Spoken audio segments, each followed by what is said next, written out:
ದಕ್ಷಿಣ ಕನ್ನಡ ಜಿಲ್ಲೆಯ ಪುತ್ತೂರು ನಗರದಿಂದ ಬಲ್ನಾಡು ಮೂಲಕ ವಿಟ್ಲ ಸಂಪರ್ಕಿಸುವಂತಹ ರಸ್ತೆ ಕುಸಿಯುವ ಹಂತಕ್ಕೆ ತಲುಪಿದೆ. ಬಪ್ಪಲಿಗೆ ಎಂಬಲ್ಲಿ ರಸ್ತೆಯ ಒಂದು ಬದಿ ಕುಸಿಯಲಾರಂಭಿಸಿದೆ. ಅತಿ ಹೆಚ್ಚು ವಾಹನ ಸಂಚರಿಸುವುದರಿಂದ ಈ ರಸ್ತೆಯಲ್ಲಿ ಸಂಚರಿಸುವಂತದ್ದೇ ಅಪಾಯಕಾರಿಯಾಗಿ ಪರಿಣಮಿಸಿದೆ.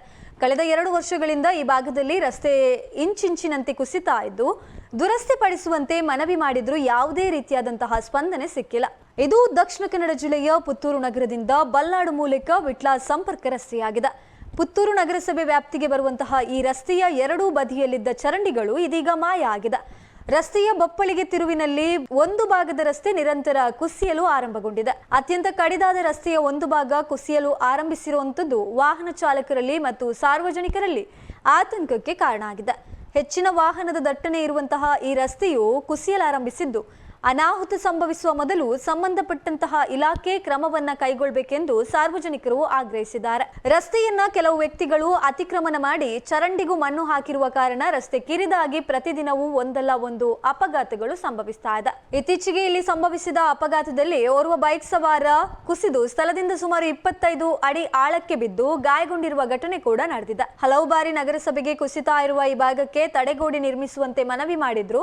ಈವರೆಗೆ ಯಾವುದೇ ರೀತಿಯಾದಂತಹ ಸ್ಪಂದನೆ ದೊರೆತಿಲ್ಲ ಎನ್ನುವಂಥದ್ದು ಸ್ಥಳೀಯರ ಆರೋಪ ಆಗಿದೆ. ಮಳೆ ನೀರು ಹರಿಯಲು ಚರಂಡಿ ಇಲ್ಲದ ಕಾರಣ ರಸ್ತೆಯಲ್ಲೇ ಹರಿಯುವಂತಹ ಮಳೆ ನೀರು ಕುಸಿತಾ ಇರುವ ಭಾಗದಿಂದಲೇ ಹರಿಯಲಾರಂಭಿಸಿದೆ. ಇದು ಮುಂದಿನ ದಿನಗಳಲ್ಲಿ ದೊಡ್ಡ ಅನಾಹುತಕ್ಕೆ ಎಡೆ ಮಾಡಿಕೊಡ್ಲಿಕ್ಕಿದೆ. ಅಲ್ಲದೆ ಈ ರಸ್ತೆಯಲ್ಲಿ ವಿವಿಧ ವಿದ್ಯಾಸಂಸ್ಥೆಗಳಿಗೆ ಸಂಬಂಧಪಟ್ಟ ಶಾಲಾ ವಾಹನಗಳು ತೆರಳ್ತಾ ಇದ್ದು ನಿರ್ಲಕ್ಷ್ಯ ವಹಿಸಿದ್ದಲ್ಲಿ ಮಕ್ಕಳ ಪ್ರಾಣಕ್ಕೂ ಕಂಟಕವಾಗುವ ಸಾಧ್ಯತೆ ಇದೆ. ರಸ್ತೆಯ ಈ ಅವ್ಯವಸ್ಥೆಯಿಂದ ರೋಸಿ ಹೋಗಿರುವ ಸ್ಥಳೀಯರು ಪ್ರತಿಭಟನೆಯ ಎಚ್ಚರಿಕೆಯನ್ನ ನೀಡಿದ್ದಾರೆ. ಪುತ್ತೂರು ನಗರಸಭೆ ವ್ಯಾಪ್ತಿಯಲ್ಲಿ ಇವತ್ತು ಬಪ್ಪಳಿಗೆ ಮತ್ತು ನಮ್ಮ ಈ ಬಲ್ನಾಡು ಉಳ್ಳಾಲ್ತಿ ದಂಡನಾಯಕ ಈ ಭಾಗಕ್ಕೆ ಸಂಪರ್ಕ ಮಾಡುವಂಥ ರಸ್ತೆಯ ಬದಿಯಲ್ಲಿ ಒಂದು ಬದಿಯಲ್ಲಿ ರಸ್ತೆ ಕುಸಿದು ಇವತ್ತು ವಾಹನ ಸಂಚಾರಕ್ಕೆ ಅಡೆತಡೆ ಆಗ್ತಾ ಇದೆ.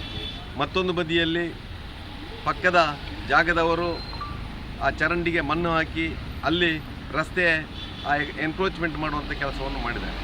ಇದರಿಂದಾಗಿ ಇವತ್ತು ಈ ರಸ್ತೆ ಅಪಾಯಕಾರಿ ಸ್ಥಿತಿಯಲ್ಲಿದ್ದು ಈಗಾಗಲೇ 2-3 ಅವಘಡಗಳು ನಡೆದು ವಾಹನ ಸವಾರರು ಇವತ್ತು ಅಪಾಯದ ಅಂಚಿನಲ್ಲಿ ಇವತ್ತು ಸಂಚರಿಸುವಂಥ ಸಂದರ್ಭದಲ್ಲಿ ಅಲ್ಲಿಗೆ ನಮ್ಮ ಇಲ್ಲಿಯ ಸಾರ್ವಜನಿಕರು ಸೇರಿಕೊಂಡು ಅಪಾಯದ ಸೂಚನಾ ಫಲಕವನ್ನು ಅಳವಡಿಸಿದ್ದಾರೆ.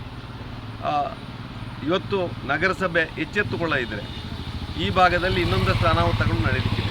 ಅದಕ್ಕೆ ಬೇಕಾಗಿ ನಾನು ಹೇಳುವಂಥದ್ದು ನಗರಸಭೆಯ ಪೌರಾಯುಕ್ತರಿಗೆ ಮತ್ತು ಸಂಬಂಧಪಟ್ಟಂಥ ಅಧಿಕಾರಿಗಳಿಗೆ ತಕ್ಷಣ ಬಂದು ಅಲ್ಲಿ ಅಪಾಯದ ಜಾಗದಲ್ಲಿ ಒಂದಷ್ಟು ತಡೆಗೋಡೆಯನ್ನು ನಿರ್ಮಾಣ ಮಾಡಬೇಕು.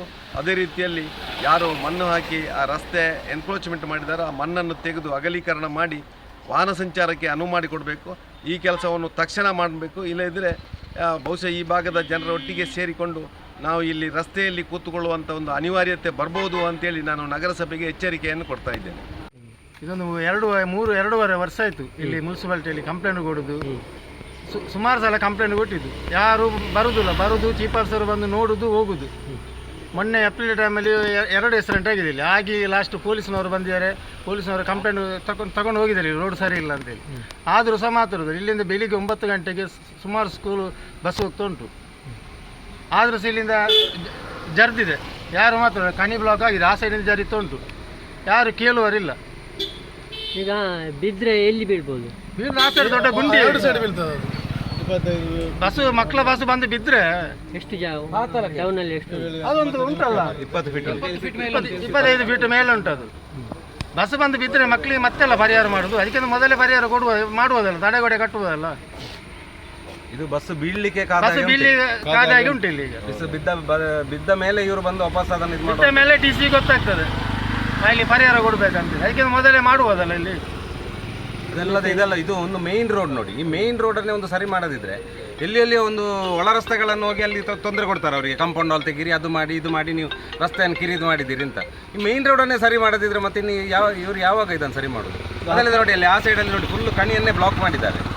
ಅದನ್ನೆಲ್ಲ ಡ್ರೈನೇಜ್ ಅದನ್ನೆಲ್ಲ ತೆಗೆದು ಒಂದು ಕ್ಲೀನ್ ಮಾಡಿಸುವಷ್ಟು ಇವ್ರ ಹತ್ರ ವ್ಯವಸ್ಥೆ ಇಲ್ಲ ಅಂತಂದರೆ ಇಷ್ಟು 1000 ದಿನದಲ್ಲಿ ಒಂದು 10,000 ಜನಗಳು ಓಡಾಡೋ ರಸ್ತೆ ಇದು. ಬಪ್ಪಲಿಗೆಲ್ಲಿ ಚರಂಡಿದು ಕೆಲಸನೇ ಇಲ್ಲ. ಆ ಮೇಲೆ ನೋಡಿದರೆ ರೋಡಲ್ಲಿ ನೀರು ಹೋಗ್ತಾ ಉಂಟು. ಮುನ್ಸಿಪಾಲಿಟಿಯವರು ನೋಡ್ತಾರೆ, ಹೋಗ್ತಾರೆ, ಬರ್ತಾರೆ, ಅಲ್ಲಿಗೆ ಮುಗೀತು. ನಿಮ್ಮ ಹೆಸರು? ಹರೀಶ್ ಅಂತ. ನಿತಿನ್ ಈಗ ಇಷ್ಟೊತ್ತಾದ್ರೂ ನೋಡಿ ಬರಲಿಲ್ಲ ನೋಡಿ ಚೀಫ್ ಆಫೀಸರ್ ಅಂದ್ರೆ ಅವರಿಗೆ ಯಾವುದೇ ಒಂದು ನೋಡಿ ಜವಾಬ್ದಾರಿ ಇಲ್ಲ ಮುಕ್ಕಾಲು ಗಂಟೆ ಇದು ಬರುವುದಿದಲ್ಲ, ಇಲ್ಲಿ ಬಿದ್ದ ಬಸ್ ಬಿದ್ದರೆ ಎಲ್ಲಿ ಆದ್ರೂ ಆಗಲೇ ಬರ್ತಾರೆ. ಅದು ಇಲ್ಲಿಯ ಒಂದು ವ್ಯವಸ್ಥೆ ಹೇಗೆ ಅಂತ ಹೇಳಿದ್ರೆ, ಒಂದು ಆಕ್ಸಿಡೆಂಟ್ ಆದ ಮೇಲೆ ಪೊಲೀಸ್ನವರು ಬಂದು ಇಲ್ಲಿ ಹೀಗೆ ತೊಂದರೆ ಉಂಟು ಅಂತ ಹೇಳಿ ಮತ್ತೆ ಗೊತ್ತಾಗುದು ಅವರಿಗೆ. ಈಗ ಇನ್ನಿಲ್ಲಿ ಏನಾದರೂ ಒಂದು ಅವಘಡ ಆದ ಮೇಲೆ ಮತ್ತೆ ಎಚ್ಚೆತ್ತುಕೊಂಡು ಬರ್ತಾರೆ, ಇದು ರೋಡ್ ಸರಿ ಇಲ್ಲ, ಇದು ಹಾಗೆ ಆಯ್ತು ಹೀಗೆ ಆಯ್ತು ಅಂತ ಹೇಳಿ. ಅಲ್ಲಿವರೆಗೆ ಬರುದಿಲ್ಲ ಇವರು.